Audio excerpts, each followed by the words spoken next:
Hey, I'm Rob from JestaThaRogue.com and I run this channel, website and social media all on my own. In fact, you never see or hear from anyone else unless I go to a convention, except for that voiceover guy. Yes, I'm a different person apparently. So in an effort to convince you all that I do actually have friends, I'm going to look at my top 10 board games to play with large groups. All of which I've played with large groups, with people who knew me and wanted me there. The rules for this list: I'm looking for games that play 6 or more players, but only if they're better with that higher player count. For example, he thinks 7 Wonders is good with 6 and 7, but he also thinks it's good with 4 and 5. And he also doesn't mind it with 3. You know, you can stay in first person. Just because I've referenced you in this video, you don't have to change the tense. You're not the boss of me. I think I am. Number 10. So no 7 Wonders, but every list like this has an emergent theme, one that fits well within the parameters of the list. For this, it's one that works better with a higher player count, and that is Social Deduction. Now, if you're not a fan of Social Deduction, don't worry, there are plenty of very different ones on this list, and we're starting there. In Shadow Hunters, players are secretly either a shadow, a hunter, or a neutral, and will roll a dice to move up to a location on the board and take an action there. These are to draw cards from various decks, steal equipment from other players, and finally damage a player or heal themselves. Players are eliminated when they run out of health. Each of these characters has their own win condition, and when a player completes theirs, the game ends, and everyone who has completed their win condition wins the game. The Hunters and the Shadows are trying to kill members of the opposing party, and Neutrals are trying to do anything from either dying first to not dying at all. Combat is done by subtracting the roll of a d4 from the roll of a d6, so dealing no damage is common. The Green Hermit cards allow you to find out information about a player, and damage is counted upwards on a track towards a letter that denotes that player's character, so you know how much damage a player has taken, but you don't know how much they have left. You do end up attacking players that eventually find out were on your team, but you do need to weaken them just in case. Playing as a neutral is tense because you want to fulfill your win condition, but you don't want to give too much away. The cards are fun, the hidden rolls are great, but a long play time exacerbated by player talk and player elimination put this on the downside for me. It plays 4 to 8 players, and BGG says this is best with 7 to 8. This is because it gives you plenty of shadows, hunters and neutrals, giving you a good mix. Otherwise, at lower player counts, it's too easy for the shadow and the hunter to find each other and just start swinging. Number 9. Sticking with Social Deduction, but we're heading to Lovecraft Country. Not the awesome TV show with a problematic lead actor. In Don't Mess with Cthulhu, players are investigators or cultists and have a random hand of Elder Sign, Futile Investigation and or Cthulhu cards. Players lay them out in front of them face down, and one player places a torch in front of one of the cards on the table. That card is flipped up, and that player then picks another card belonging to somebody else. If all the Elder Sign cards are revealed, the investigators win. If the Cthulhu cards are revealed, the cultists win.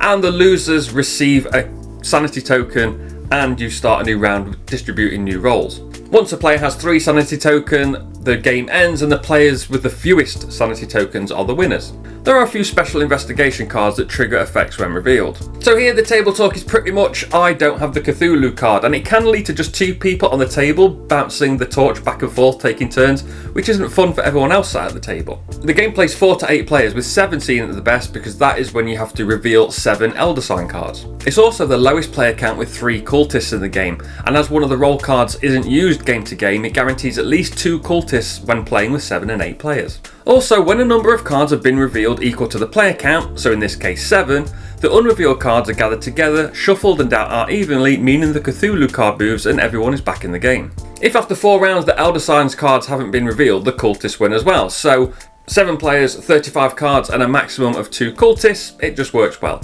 Number 8. And breathe. Finally, we're away from Social Deduction, but we still need to keep our deduction skills sharp, but we're not looking for a secret roll, we're looking for the right answer. In Wits and Wagers, players are asked a question with a numerical answer. They each write their answer down and they're laid out on the board in ascending order. Players then bet on the correct answer, with the odds increasing the lower the value of the answer. The answer is then revealed, with the winning answer the one that is closest to the correct answer without going over, and players are paid out. After 7 rounds, the player with the most chips wins. This is a very simple game where you don't necessarily need to know the answer to the question, you just need to know who in the game will know the answer so you can bet on them. It plays 3 to 7, and Board Game Geek says this is best with 6 or 7. This is due to the wider range of answers available for you to bet on. You can also play with 6 or 7 teams if you have the room. The downside for him is that a lot of questions are very US based, so he doesn't get a lot of them. I mean, yes, but those based on a year or something familiar aren't too bad. It gives us something to at least work with. But for example, how much does Judge Judy make in 1 year? I have no idea how much an American TV personality makes. I have no idea what a decent wage is in dollars for somebody like that. So it was very difficult and we had no frame of reference to go on. The range of answers that we gave in that round went from $40,000 up to $4 million because we had no idea, so it was just guesswork. For the 40% of you that watches from the United States, it'll be worth getting.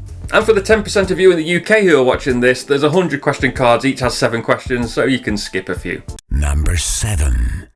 Right, back to social deduction, and it's time for a game that is one of the main reasons this YouTube channel and my blog even exist. In the Resistance Avalon, players each get a roll card on either Loyal Servants of Arthur, one of which is Merlin, or Minions of Mordred, one of which is an assassin. Players close their eyes, so the Minions of Mordred will know who is on their team, and then Merlin will know who the baddies are. Loyal Servants of Arthur have no info, even the one that looks like Jack Black.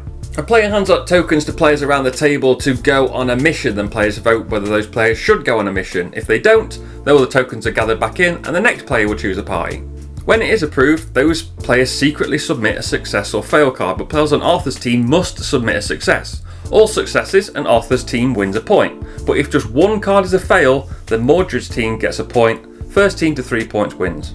And if the goodies win, the baddies can still win if the assassin is able to point out Merlin at the end of the game, so Merlin can't be too obvious. So obviously a lot of table talk in this game, and the Minions of Mordred are trying to get themselves on missions so they can go and fail them and get points for the Minions of Mordred.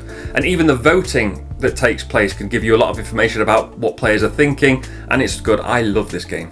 It plays 5 to 10 players, and BGG says 7 to 8 is best, and that's true unless you have, and this would be cool for this game, a round table where everyone is equal distance from each other, then 7+ is good.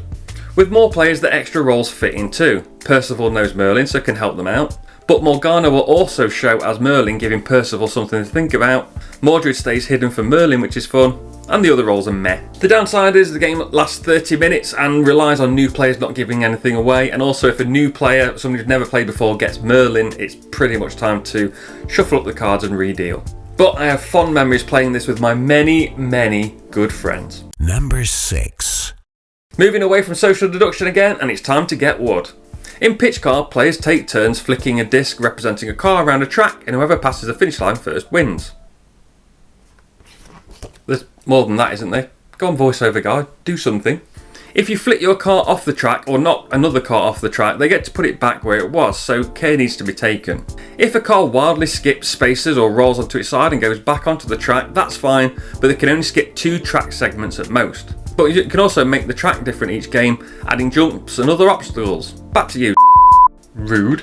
I do have fond memories of this, of being the first ever game I played at a big organised game day, big game with 8 players, and it was a lot of fun. Bet you didn't win, no comment. Number 5. Now it's time for not social deduction, but the hardest kind of deduction. Trying to guess what the hell people are thinking. In Secret Identity, 8 cards with names of characters are laid out on the table, and you get to key numbered 1 to 8, letting you know which one is yours. Then you use picto cards placed into your board to give clues to who that character is. Where and how you place your cards can give clues. Further to the right means they're more relevant, and further to the left means they're not relevant at all. Each board is passed around the table, and players put their numbered key in the board behind the flap as to which character they think they're trying to get across. You score 1 point for each character you guess correctly, and you get 1 point for each player that guessed yours correctly.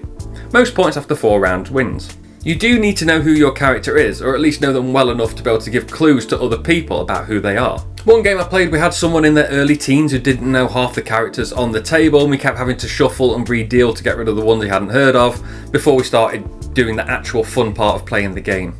Remember that round you looked at the wrong number and gave clues to the wrong character and just claimed you didn't have very good cards when you realised during scoring?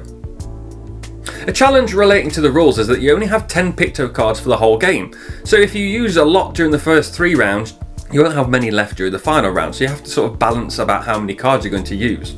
This plays up to 8, and Board Game Geek suggests playing with 6 to 8 because the more players you play with, it doesn't really slow the game down. You're only stuck to the player who's playing the slowest, and it gives you more chance to have more guesses. It's good fun. The more the better. I do like a fun game that sparks the creative part of your brain. Number 4. Back to social deduction, I guess. In One Night Ultimate Werewolf, players are secretly given a role that are mostly either villagers or werewolves, and they do a bit at night where they close their eyes and they get to know some secret information about the other players, or they get to move role cards around, etc. And then comes the day section where players get to talk about what they saw or what they did during the night, with plenty of lying, of course. After this, players vote and the player who gets the most votes is killed. If they're a werewolf, the villagers win. If they're a villager, the werewolves win. And because the role cards move around during the night, you don't really know who you are during the day. You may start the night as a seer and wake up as a werewolf and not even know it.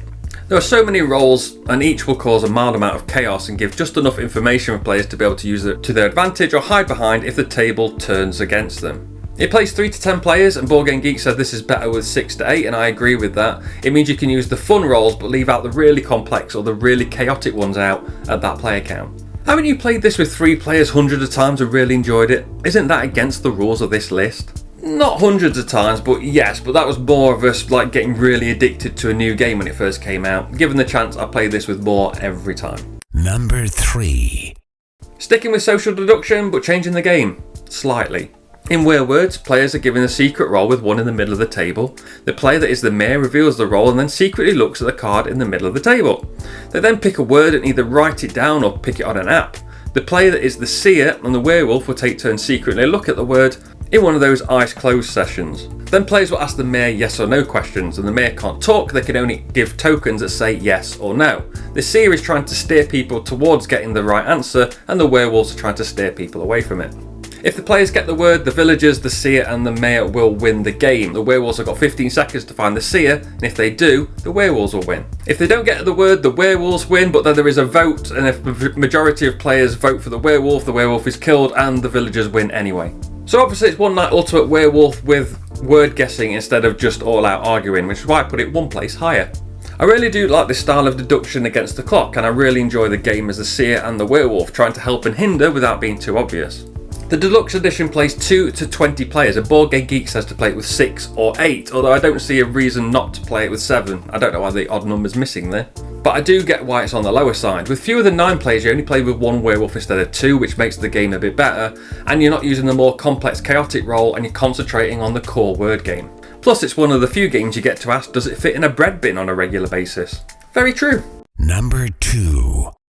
Okay, this is the final social deduction game on this list, and it's the one with the highest player count on the box. In 2 rooms and a boom, players each have a secret role card and are either on the red or blue team and are divided in half and separated into 2 rooms, or at least far enough apart that conversation can be kept private.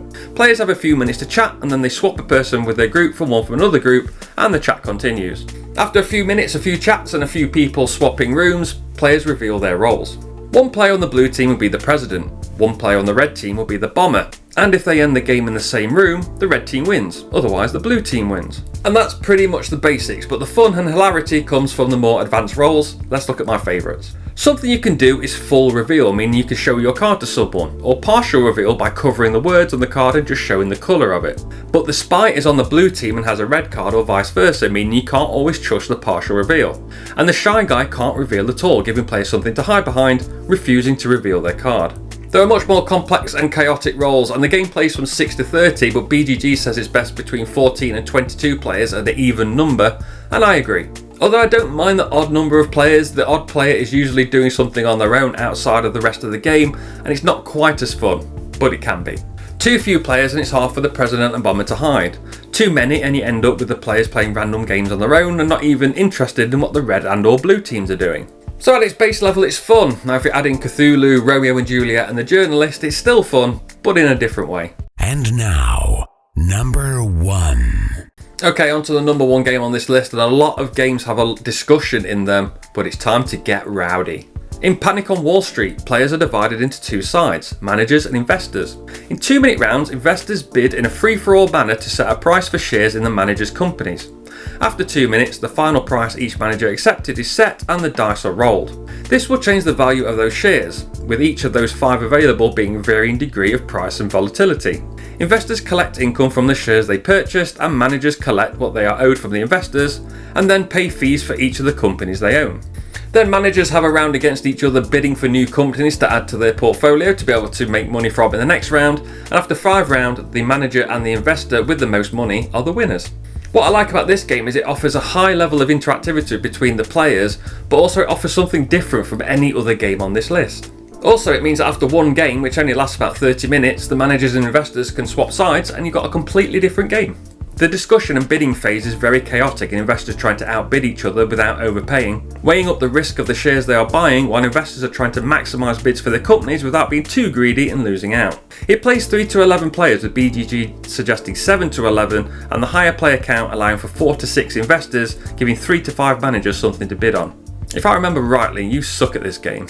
Yeah, but I don't mind sucking as long as I'm having fun sucking, so to speak. Look, we've been arguing all video. Let's just agree to be nice to each other going forward, okay? Fine, but can we agree that the editor dude sucks, right? Yeah, sucker. Look, we've been arguing all video. Let's just agree to be nice to each other going forward, okay? Fine, but can we agree that the editor dude sucks, right? Yeah, sucker. Thanks for watching. Let me know in the comments what your favourite game is with 6 or more players. Remember to like, share and subscribe for a new board game video every week. I've been Rob, aka Jesta ThaRogue, and I've been Rob, aka Jesta ThaRogue, and we'll both see you soon.